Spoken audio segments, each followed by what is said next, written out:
Welcome to Female Fractionals, the biweekly podcast for successful female fractional executives and those ready to take the leap. In each episode, I'll bring you actionable lessons and inspiration through interviews with thriving fractional leaders and experts. Let's dive in. Hi, everyone. Welcome to today's episode of Female Fractionals. I'm Amanda Nazari, your host of the show. On today's episode, we have a digital strategist named Peter Bender, who is founder of SiteLogic. Peter is a cross-functional digital strategist who helps marketers gain visibility while also making their brands more visible online. He primarily works in website optimization and organic search, but he always values a balanced focus on the needs of the business, the brand, and the user. Peter founded his company, SiteLogic, in 2018, and the company has been on a steady growth trajectory ever since.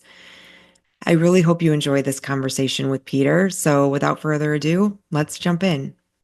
Hi, Peter. Welcome to Female Fractionals. It's so great to see you. Thanks for coming on. Hi, Amanda. Thanks for having me. Of course, of course. All right. Well, before we dive into today's really great discussion, I want to share a little bit about how we know each other. And so we were talking before that even though it feels like we've known each other for a very long time because we met pre-COVID, we met just shortly after you started your business, SiteLogic. We met in 2019, and you were helping the company where I was the CMO, and you helped turn what was a very challenging and very complicated search landscape into something that was less complicated. So you helped us immediately educate not only my broader leadership team, but myself and my team on the importance of organic search. And you really helped us take the landscape of what then was a growing market. And we'll talk about how much that has changed today. But you also helped us turn it into something that was really a strategic weapon for my firm. And we saw a lot of marketing attributable revenue from organic to the tunes of millions of dollars. So I wanted Peter to come on today, and the conversation is going to be twofold. We're going to talk about how it affects fractional executives in our businesses as we have websites and clients that we're trying to serve with relevant content. And we're going to talk a little bit to the fractional marketers and fractional chief revenue officers and chief growth officers who may use search as a tool in their arsenal for their clients, and talk about just how much the search landscape is changing and how we can stay on top of this changing landscape when it comes to servicing our clients. So thanks again for coming on, and let's dive into the content. So I guess let's just start with your background and tell me a little bit about where you started, what brought you here, and why you decided to focus in on organic search. Yeah, you bet. So it goes back to 2009, I think was the year. I was actually still in school at the time, and I'd gotten a side gig as a content writer. So basically I got paid $5 a blog post to turn out all of this content. And I just thought it was a fun little job. It was with a SaaS company at the time, and it did get me curious though of, okay, how does this work? Why does this work? Like I saw that what I was doing, jumping people to the top of the Google search results, but didn't really understand, everything behind it. And so that kind of set me on this path to, initially building some websites for friends and family. And then ultimately after I graduated school, I thought, well, I'm going to get a quote unquote real job, because I don't think I even understood there were jobs in SEO full-time at that time. And so I started in project management at a kind of small to mid-size agency. And so throughout my career, I've worked in project management, moved into kind of account management because I like the client interaction side of things, getting to know the business and everything going on, and then eventually moving into more of a strategy role. And so naturally, since it was a little bit of a smaller agency, people tend to share different responsibilities, do different things. And so I brought in some of my experience in SEO as well as analytics at the agency and helped kind of build that out. And so briefly had the chance to go into big agency world as well, work with some really big brands over the years, different types of projects as well. So back when you would do like a buyout of the AOL homepage, like worked on advertising for that for some big clients, had the opportunity to work on like a streaming video platform. And so again, it's very kind of cross-functional where I've had the opportunity to work, but that eventually brought me to start my company SiteLogic in 2018, really with the intent of bringing maybe all these seemingly disparate pieces together, but really taking a very practical, pragmatic approach to primarily optimizing websites, but also thinking about that a little bit more broadly of, how do we really bring a balanced focus on the business and brand and user in any sort of digital strategy. So that's a little bit of a long explanation, but very hybrid background. But today, yes, tend to focus a lot on organic search, but also think about what does that mean a little bit more broadly. That's great. Can you talk a little bit about what you've seen since those days of the AOL buyout pages? I think that organic is something that is interesting and that everyone can relate to it, both as a human and a business person, right? I mean, we're all using search all the time, right? I mean, at least I am, both personally and professionally. Do you have any tips or tricks as to how we should be thinking about search and playing a role in how we build our businesses as fractional executives?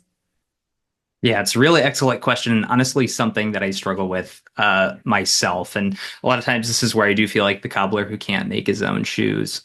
It boils down to content, right? But that could mean a million different things. So perhaps, yes, some of it is on your website.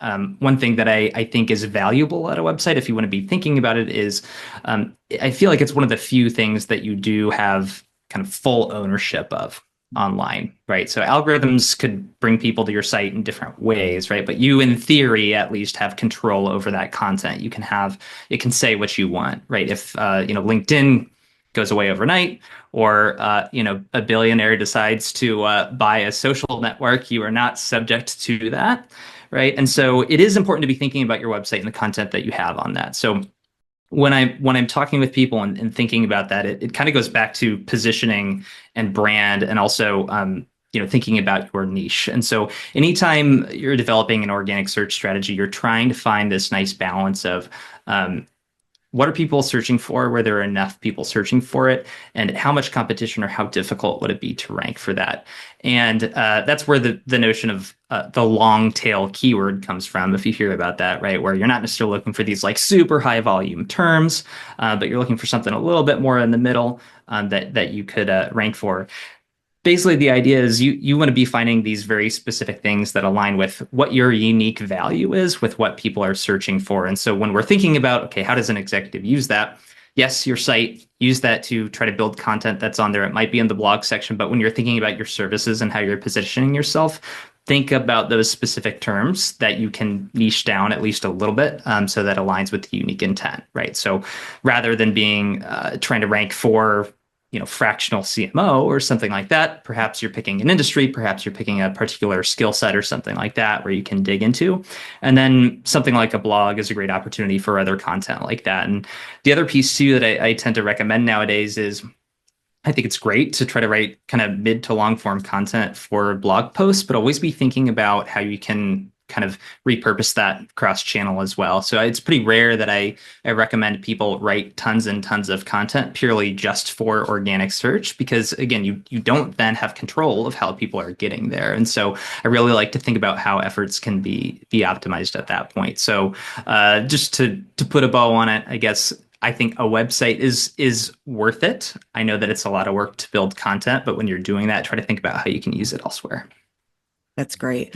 We do talk a lot about niching down and making sure that you know exactly what your offer is in the fractional community. I think there's often people will start and they'll start really wide, and then Hmm. you know or you learn over time that you end up getting really, really niche. You just learn that maybe you end up landing in a place where you knew that ultimately you were going to land, but it felt almost too niche when you were first starting out. But especially from a search perspective, that is so important. Are there any tools that people can use that are either free or low cost where they can just go and get an idea of whether or not they even have a chance of ranking or understanding like, is there search intent behind it? Are customers looking for these types of services? Is this something that could help them kind of get to their niche faster? Totally. My favorite place to go to start is going to be just Google search itself. So even though behaviors, yes, maybe are shifting away from that, I really like to go and start putting a search in and see what is going to be auto completed and what's going to be suggested, right? That gives you a sense of what else other people might be searching for. It'll give you ideas to kind of keep pulling on a thread to figure out, what you could be looking for. So that's one. Another would be Google Trends as well, which gives you a sense of how popular a term is over time. So it gives you basically relative popularity over time. So you can see if something is trending right now, or maybe there's a decline also. So it gives you a sense of even if it was popular a year ago, is it something that's worthwhile now? And then if you go into more of the SEO world, there are tools like Ahrefs and SEMrush and Moz that have kind of limited freemium versions available. So that would be one place to look if you want to try to get some data that's somewhat concrete. SimilarWeb is another one as well. So those are all free or free-ish tools you could use. Google also has their keyword planner within ads. If you're feeling ambitious or kind of know the ads world, that gives you a little bit of a sense of what's going on. Okay.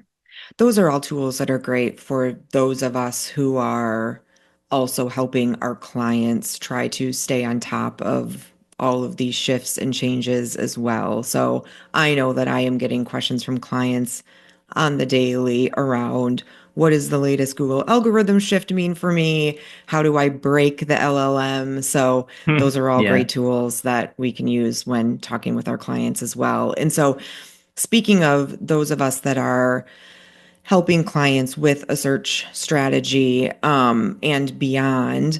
I think you mentioned that Google, there has been a big shift away from Google. Do you have a prediction on the future of LLMs? Does anyone know how the back end of an LLM works? I know that somebody said to me last week, like, nobody knows how to rank on an LLM. Not even the people who are building the LLMs know how this works. So, can you just give us like some thoughts around where you think that this is all going and how we can try to either make this work to our advantage as business owners and as leaders of client engagements? Yeah, yeah. Maybe some predictions. I start maybe a little bit with the past and thinking about how Google has evolved, right? So if you think about it, do a Google search, we used to have just blue links, right? And then eventually you had other things that were added. You have local search results and maps. Ads have changed formats over time, but eventually what we start seeing also is featured snippets or like pieces of information where you don't have to actually leave the SERP or the results page there. And that's continued more with their AI overviews. So with the idea of basically somebody's going to perform a search, they might get their answer right there, which means they're never going to click to your website. And at that point, it's sort of a funny marketing thing, right? Because you may have just achieved your goal, but you also may never know because you're not getting traffic to your site. And so I always encourage people to really be thinking about what metrics do actually matter and what's useful. It may or may not be good if you see some sort of traffic drop. So just think about how you're evaluating that. In terms of how they work, we also have to be thinking about that, all these LLMs are based on training data and they all do things a little bit differently, and what they're training on makes a difference and how people are interacting with them. And so I don't know is the very, very short answer is I don't know, but I think we need to be prepared to constantly evaluate how we're defining success, because I think it's going to be looking a little bit different. And the other side of it too is I think the importance of brand is maybe it's not more important than ever, but it needs to be top of mind in search, right? Because if somebody's getting exposure to your brand and we can stick in their brain just by seeing something in a search result, they associate you with a particular result. Maybe they don't action on it now, but at some point, they may be reaching out to you as well. And so kind of that, just the recognition in results, whether it's in LLM or it's in Google search or it's a social network. I don't know if it necessarily really matters. It's a little bit tricky to actually check search volume in ChatGPT or Perplexity or DeepSeek, anything like that. So we don't have the same exact metrics, but I would just say go out, test, explore. And that's mostly what I'd recommend. It's just it keeps changing. And I guess the other thing too is I've always heard about people trying to outsmart Google with the algorithm and just like, chasing these algorithm updates is just to me such a waste of effort. It's worthwhile to understand what's going on, and especially I guess if you are sinking a ton of money into content primarily for SEO reasons, yeah, you're going to want to know about algorithm updates. But just in the same way that I would never recommend somebody just dump a bunch of money blindly into organic search content, I would say the same with LLMs because it could change immediately. Again, right back to your website, it's this one thing that you own. And at the end of the day, you could at least take the content that you put there, repurpose it somewhere else, and you own it. So you don't chase the updates too much, but constantly kind of test and play around with it and think about your behaviors too. Yeah, I do really like what you said about brand. I think more than ever, that does feel critical. I mean, obviously, I'm a marketer, so that is what you would expect to come out of my mouth. But in the days of the LLMs, when people are just searching for your brand and in the absence of knowing exactly what it's pulling from or where it's going to pull, like knowing exactly that it's going to pull from your about page or about your people or maybe your best most trafficked case study. It's most of the Right. time it's pulling up your tone of voice, and I don't know, it's just very important to have all of that really basic but quality elevator pitch, tone of voice information front and center on your website, I think is critical. Yeah. It's also very easy for competitors to do, or for people and competitors to run a very quick competitive analysis, more so than ever in an Oh LLM. yeah. So that's It's always so very fast. interesting. It's so fast. And the other piece I'd say there too is just consistency cross channel as well, right? If these models are uh, training on a bunch of different sources, if we can have a consistent message associated with the brand, that really helps. Yeah, that's great. You've mentioned a couple of times around metrics and what is possible to measure now and what is important to measure. What would you say are the most important metrics to measure? I'll give the classic "it depends" answer, but what it depends on. So, assuming based on this audience, you're probably wanting leads through your website. That certainly is still relevant. Just be thinking about how somebody else might be getting in touch with you. So, I mean, yes, leads through your website, but if we're trying to trace that back a little bit, and we're trying to think about where they enter, it probably depends how much content you have on your site.